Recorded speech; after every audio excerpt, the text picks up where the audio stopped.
చేసిన మన వేదిక పైన ఉన్న సుబ్రత్ గారు మరియు ఎఫ్ఎంఎం డైరెక్టర్ సహాయ మేడం గారు మరియు సిడబ్ల్యూసీ చైర్మన్లు అనిల్ చంద్ర సార్ గారు, నాగవన్ మేడం గారు మరియు నాగర్ కర్నూలు నుంచి లక్ష్మణ్ గారు మరియు ఎన్జిఓ మన ప్రసాద్ గారు, స్కూల్ ఎన్జిఓ ఖమ్మం మరియు ఎవరైనా ఉన్నారు మా సైబర్ క్రైమ్ ఎస్ఐ గారు శివ, ఇతర ఎవరైనా మర్చిపోయి ఉంటే కూడా, తర్వాత వేరే జిల్లాలకి వచ్చిన నారాయణపేట కానీ ఇంకా వేరే జిల్లాల నుంచి వచ్చిన సిడబ్ల్యూసీ చైర్మన్ గారి, మిగతా ఎన్జిఓ ఆర్గనైజేషన్ మెంబర్స్ అందరికీ కూడా ఈరోజు ఇక్కడ 2 days ఏదైతే వర్క్షాప్ ఏర్పాటు చేశారో దానికి అందరికి కూడా మీరు అది విచ్చేసినందుకు, నన్ను ఇక్కడ ముఖ్య అతిథిగా ఆహ్వానించినందుకు మన ఎఫ్ఎంఎం సొసైటీకి మరి నా యొక్క ధన్యవాదాలు తెలియజేస్తూ, మరి ఇవి చైల్డ్ సెక్షువల్ అబ్యూస్ అనేది చాలా ఇంపార్టెంట్ సెక్ట్. ఈ రోజుల్లో సమాజము మనము చాలా పాతకాలానికి పోతే, ఎప్పుడైతే ఆది మానవుడు ఆ సమయంలో ఎట్లా ఉన్నాడో అతనికి బట్టలు లేవు, సమాజంలో ఏది దొరికితే తినేది, చెట్ల నుంచి పండ్లు కానీ ఫలాలు కానీ కందమూలాలు కానీ అవన్నీ తినేది. తర్వాత ఆయనకు కొద్దిగా కోరికలు వచ్చే కోరికలతో వేటను సాగించాడు. వేట ఎందుకంటే మనిషి లోపల కొన్ని కోరికలు కొత్త ఆలోచనలకు దారితీస్తుంటాయి. ఆ విధంగా ఆ జీవన పరిణామ క్రమం లోపల మరి ఇప్పుడు మన ఆధునిక మానవుడు మన స్థాయి లోపల ఇప్పుడు ఈ విధంగా ఉన్నాడు.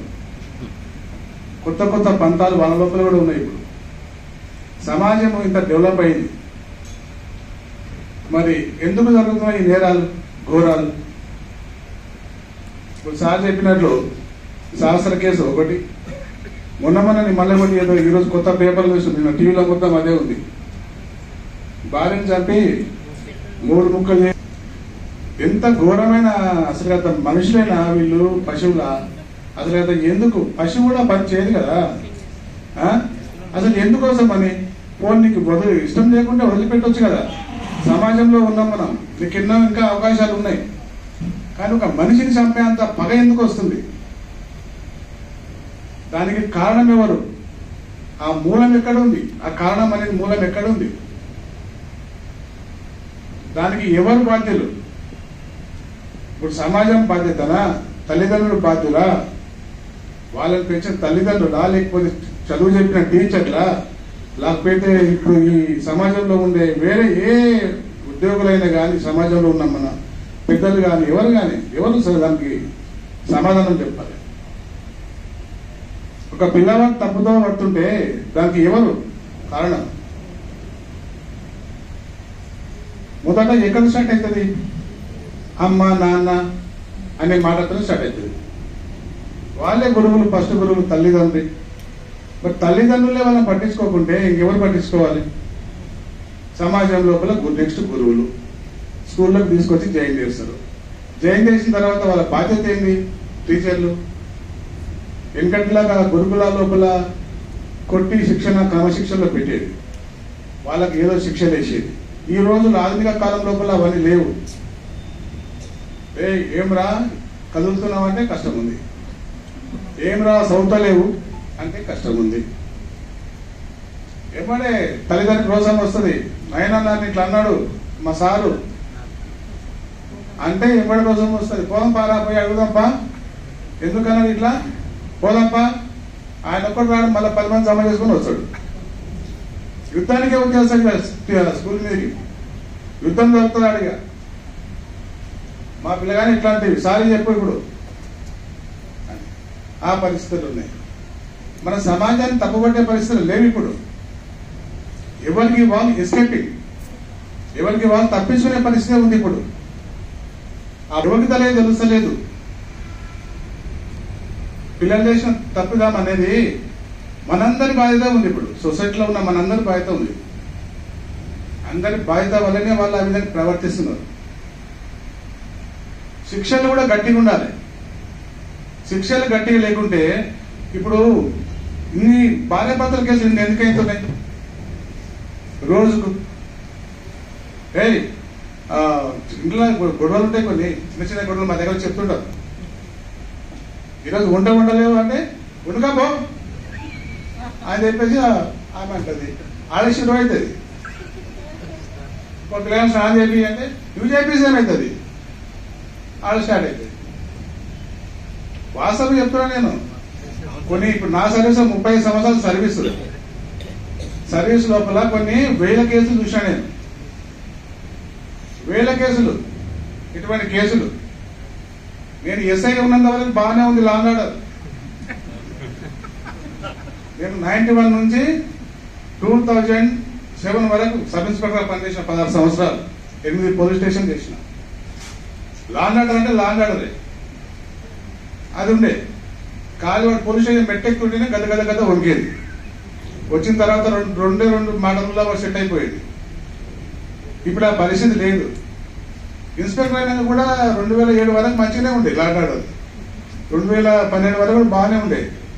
తర్వాతనే కొట్టొద్దు తిట్టొద్దు అన్న తర్వాతనే ఈ సమస్యలు ఎక్కువైపోయినాయి. చట్టం అనేది గట్టిగా ఉండాలి. చట్టం గట్టిగానే ఉంది. సమాజంలో ఉన్న కొంతమంది వాళ్ళకి ఎంతసేపు రిహాబిలిటేషన్ కావాలి, వాళ్ళకు మార్పు రావాలి లోపల, నేరం చేసేవాడు మార్పు రావాలి వాళ్ళ లోపల అనేది. అంటే ఇప్పుడు మనం ఏ సమాజంలో ఉన్నాము? ఇప్పుడు అరబ్ కంట్రీస్ ఏ సమాజంలో ఉన్నాయి? అందరం సమాన కాలంలో ఉన్నాం కదా. ఇప్పుడు 2025లో మనం ఉన్నాం, వాళ్ళు కూడా 2025లో ఉన్నాడు. వాళ్ళు ఒక దొంగతనం చేయాలంటే చేయరు, కూడా చేయరు. దొంగతనం చేయరుగా, చేస్తే మనకు ఊరే, బహిరంగ ఊరే. మనవాడు పక్కకు కూర్చున్నాడు, కొట్టేసి వెళ్ళిపోతాడు వాడు. నేను తీసుకోలేదు, ఏం చేస్తావు చేసుకోపో అనే మాటలు వాళ్ళు మాట్లాడతారు.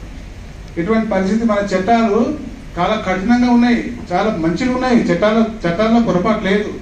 దాన్ని అమలు చేసే వ్యక్తుల లోపల లోపం ఉంది.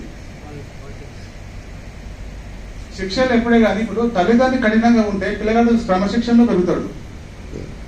వాళ్ళ మధ్యన సయోధ్య లేకుంటుంది. తల్లిదండ్రులు మనం గమనించే పిల్లగాడు ఎప్పుడే కానీ సమాజం నుంచి చాలా నేర్చుకుంటాడు. సమాజంతోనే మనకు పరిచయం ఉంటుంది. అది ఎక్కడ స్టార్ట్ అవుతుంది? ఇందులోనే స్టార్ట్ అవుతుంది. అమ్మాయి మాట్లాడుతుంది, డాడీ మాట్లాడుతున్నాడు. వాళ్ళిద్దరు నన్ను బెదిరించి కంట్రోల్ పెట్టే పరిస్థితిలో ఉన్నారా లేరా? ఎందుకంటే వాడి ఇప్పుడు మెంటాలిటీ ఎట్లా ఉంటుందండి పిల్లలది.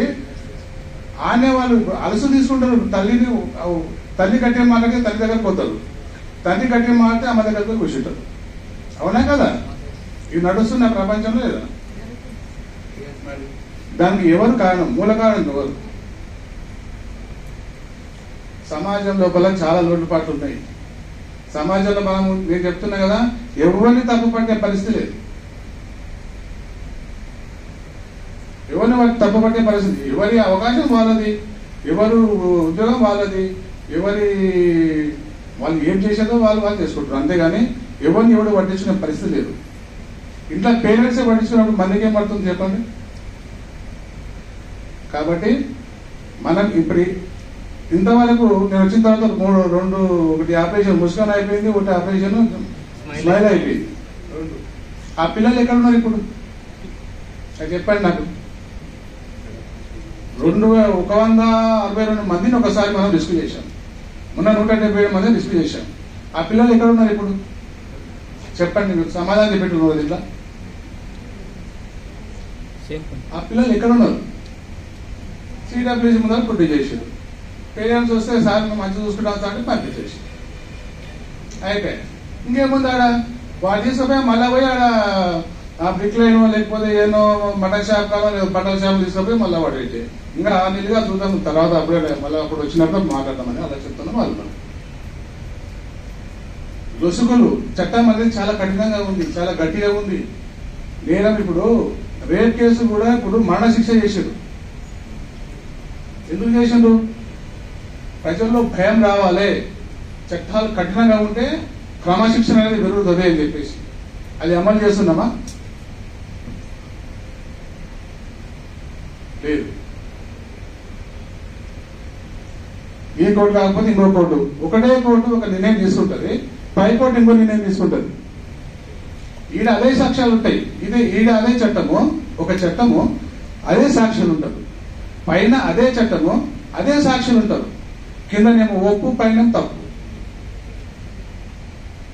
చాలా జడ్జిమెంట్ చూడండి మీరు, కింద ఒక శిక్ష వేస్తే పైన దాన్ని చట్టశాఖ చేసి పడేస్తున్నారు. ఎందుకైతుంది?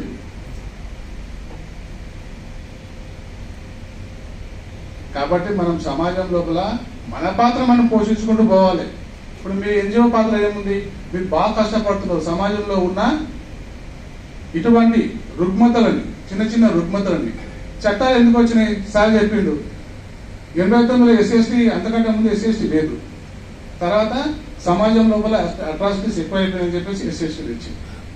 అదేవిధంగా పోక్సో వచ్చింది, చాలా వచ్చినాయి చట్టాలు. అంటే ఆ మారుతున్న క్రమం లోపల సమస్య ఏదో ఉందో దాన్ని దృష్టిలో పెట్టుకొని చట్టాలు గవర్నమెంట్ తెస్తున్నారు. దాన్ని మనము అమలు చేయాలి. కానీ అమలు చేసే తీరు లోపలనే తేడా ఉంది.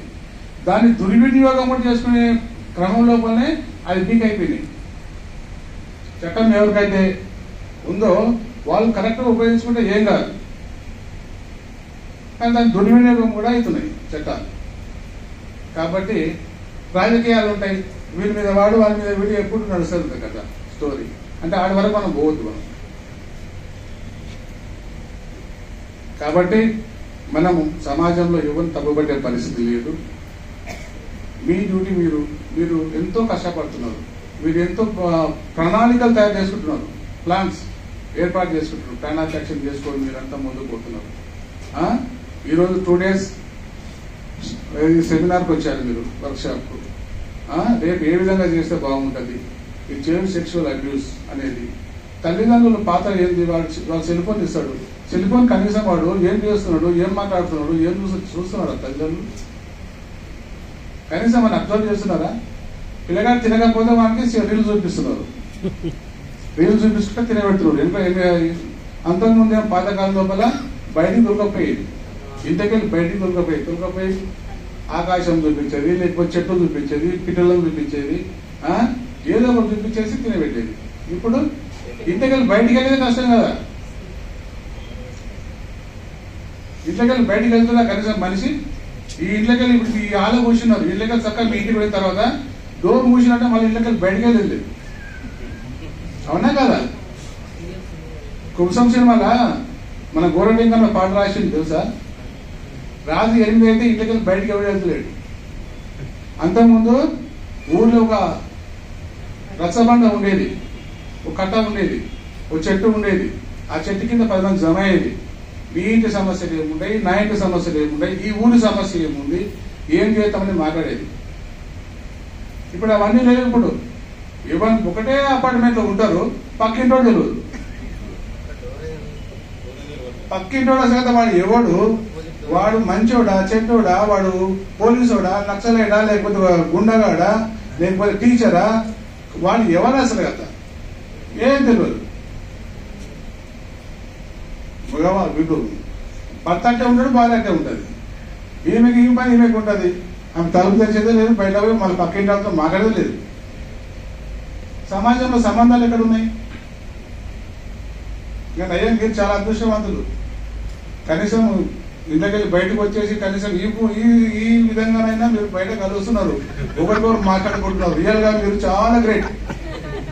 రియల్ గా ఇంట్లో ఉన్న వాళ్ళంతా బందీలే, ఇంట్లో ఉన్న వాళ్ళంతా బందీలే. నేను చెప్తున్నా, బయటికి పోండంటే పోవద్దు. మీరు చాలా గ్రేట్. ఇది అందులో నేను 100కు 1000 మార్కులు వేసింది. ఒక విధంగా మీకు మానసిక ఉల్లాసం ఉంటుంది, రెండోది సామాజిక సేవ ఉంటుంది, సంతృప్తి అనేది ఉంటుంది. ఆ సంతృప్తి అనేది మనిషిని ఒక 10 సంవత్సరాలు బతికిస్తుంది. ఏదైనా ఒక పని చేసినప్పుడు, ఒక గుడ్ వర్క్ చేసినప్పుడు మనకు ఆ తృప్తి అనేది ఇంకొక సంవత్సరం 2 సంవత్సరాల దాని కాలాన్ని లైఫ్ స్పాన్ పెంచేస్తుంది. మీరు ఈ పని చేసి ఇంట్లో కూర్చొని చూడండి,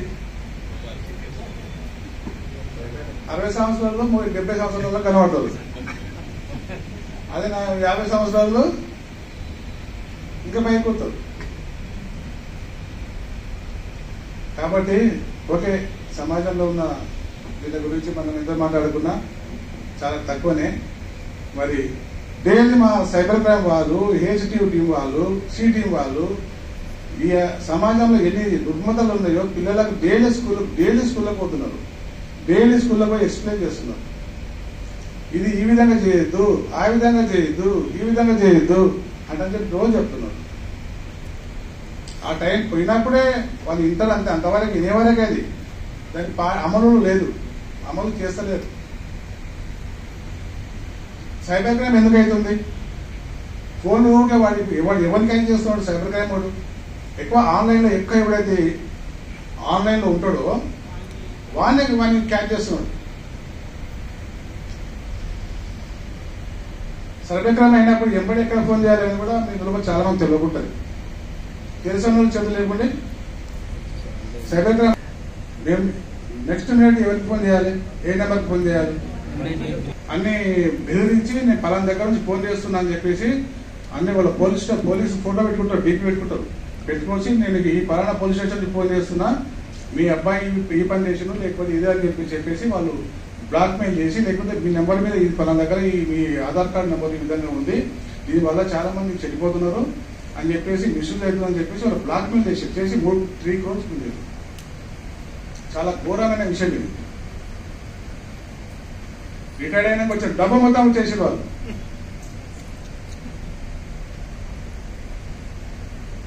మొన్న ఒక మా హైదరాబాద్ నుంచి మా బంధువుకి ఆయన ఫోన్ చేసిండు. ఆయన మంచి వెల్ సెటిల్డ్, మంచి ఆశపరుడు, బిజినెస్ చాలా ఉన్నాయి. నాకు ఫోన్ రాత్రి 11 గంటలకు ఫోన్ చేసిండు. ఎందుకు ఫోన్ చేసాను? ఫోన్ చేసి చెప్తే అన్నాకు ఇట్లా 5-6 రోజుల నుంచి ఒక సమస్య ఉందన్నా, చెప్పొచ్చా నీకు చెప్పొద్దా, కానీ నేను ఆలోచన చేసుకొని చెప్తున్నా అంటే ఏం కనుక అరేంజ్ చేసావు చెప్పని చెప్పిన. చెప్పు మరి చెప్పొద్దా అనేది, మరి ఎందుకు నీకు సంశయిస్తున్నావు? ఏదో గనగానం చేసి ఉంటేనే కదా నువ్వు ఇంత ఆలోచిస్తున్నావు. చెప్పు ఏం కాదు, పోలీసుల ముందు చెప్తే తల్లి ముందు చెప్పినట్లే అనాలేదా? తల్లి ముందు మనం ఏ విషయమైనా చెప్పుకోవచ్చు, చెప్పని చెప్పిన. చెప్తే అన్నా ఇట్లా బెంగళూరుకి వెళ్ళి పోలీసులు ఫోన్ చేస్తున్నారన్నా, నాకు బెంగళూరుకి వెళ్ళి పోలీసులు అంటే ఏమని చెప్తున్నారు అంటే నీ మీద ఎఫ్ఐఆర్ అయింది అని చెప్పేసి ఎఫ్ఐఆర్ కాపీ పెట్టారు, రావాలి అదని చెప్పి 3 రోజులు బాగా తనుగు చేస్తున్నారు, బెదిరిస్తున్నారు అని చెప్పేసి. అంటే నువ్వు ఆ ఎఫ్ఐఆర్ కార్డు నీకు పంపించరా అంటే పంపించిన పంపి అని చెప్పిన. అంటే దాన్ని చెప్పిన ఫస్ట్ నువ్వు భయపడకు, ఫస్ట్ అయినా ఇది సైబర్ క్రైమ్ ఉంది, ఇది నువ్వు భయపడకు, నీ ఆధార్ కార్డు తీసుకొని ఎవడో చేసినని అంటున్నావు కదా, అది నీకు సంబంధం లేని విషయం. సైబర్ క్రైమ్ ఉంది, నువ్వు భయపడేది అవసరం లేదు, నువ్వు కదా బాగా ధైర్యంగా ఉండు. ఆ ఎఫ్ఐఆర్ కార్డు నాకు పంపించిండు, దాంట్లో ఏవేవో నంబర్ పెట్టిండు. నేను చెప్పిన ఫస్ట్ ఆ బ్లాక్ చేసి పడేయి, ఆ నంబర్లు బ్లాక్ చేసి ఈ 1930కి 30 ఫోన్ కొట్టు అని చెప్పిన. 1930 ఫోన్ కొట్టు, ఫస్ట్ నీకు ఈ నంబర్లు ఏవైతే వస్తున్నాయో ఆ నంబర్లు బ్లాక్ చేసి అని చెప్పిన.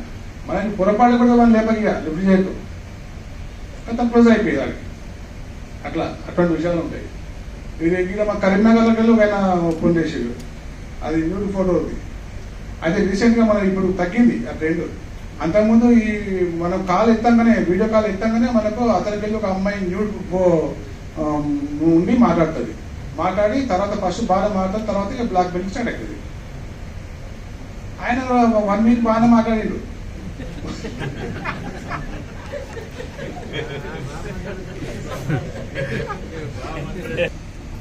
దాన్ని భయపడకు, లేదు సార్ డిమాండ్ చేసుకుని సార్ పైసలు పంపిస్తే సరిపోయా, లేకపోతేనేమో మీకు పోలీస్ స్టేషన్లో కేసు పెడతాం, అది పెడతాం అని బెదిరిస్తున్నారు.